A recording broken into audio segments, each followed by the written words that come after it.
Yun mga kabulol, what's up sa inyo? Magandang araw din sa inyo mga kabulol. Ngayon pala'y magluluto ako ng adobong karning baboy. Ito nga't hinuhugasan ko ng mga kabulol. Mga 3 hugas nga pala rin mga kabulol. Para mas safe kasi medyo di na ito pas mga kabulol. Hapon na kasi. Kaya kailangan magandang pagkakahugas nito bago natin pakuluan mga kabulol. Pag di na pas kailangan ng hugasan para masarap naman yung lasa. At masarap kainin. Sana all. At yun mga kabulol, naghanda na din ako dito ng mga ingredients na ating gagamitin sa adobong baboy. Dini nga at mayroon akong sibuyas at bawang dini. Inuna ko na nga pala itong gayatin yung sibuyas. Tapos sinunod ko na yung bawang. Ginahit ko lang sila ng tama, yung naaayon sa ating lulutuin mga kabulol. Yan mga kabulol, tapos na. Nagahit natin at nahugasan na natin yung karne. At aral nga tayo nagdidikitan ng apoy mga kabulol. Yan na mga kabulol. At pagkatapos ko nga magdikit ng apoy, sinalang ko na itong kawali. Nilagyan ko na din ng mantika at ating papainitin na para tayo makapag-umpisa na magluto. At ayan na nga, nilagay ko na yung bawang at sibuyas. Ating iisa na sila dyan. Yan na. Ating pakukulay-kulay ng kulay pula. Huwag lang susunog para masarap-sarap naman yung ating lasa, hindi mapait. Ayan na mga kabulol. Yan nga mga kabulol, ating halo-haloin lang ng konti para mailagay na natin yung ating karne. Nilagay ko na yung karne. Yan, bigla sumiklab sa sobrang lakas ng apoy.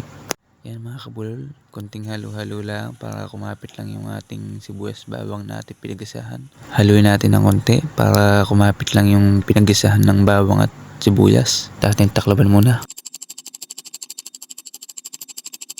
At yun mga kabulol, wala palang bitchin kaya bumili muna ako na sa tindahan.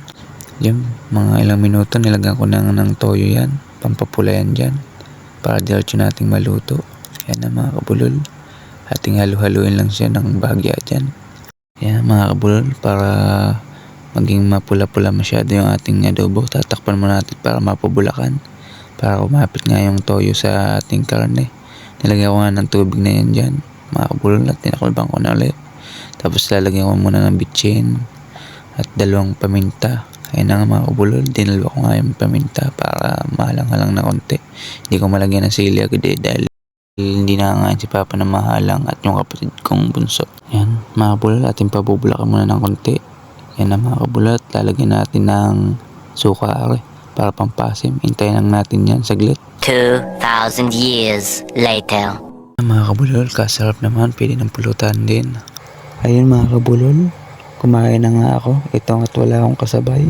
Ng mga nakaraang araw kasi, girlfriend ko yung nakakasabay ko pag ako naunang kumain. Eh ngayon wala na siya, umuwi na siya kanila. Nung andito pa siya mga kabulol, halos araw-araw kami magkasabay kumain. Yan nga mga kabulol, nakakapanibago. Nakakalungkot isipin na yung kasabay mo ngayon hindi mo na nakakasabay kasi wala na. At umuwi na nga po at kailangan. Kasi papasok na po siya, nag-i-intindi na po siya ng kanyang pag-i-enroll sa school. Yan na mga kabulol, kain po tayo. Yan nga mga kabulol, tapos na akong kumain kaya magpapaalam na ako sa inyo. Maraming salamat sa inyo mga kabulol.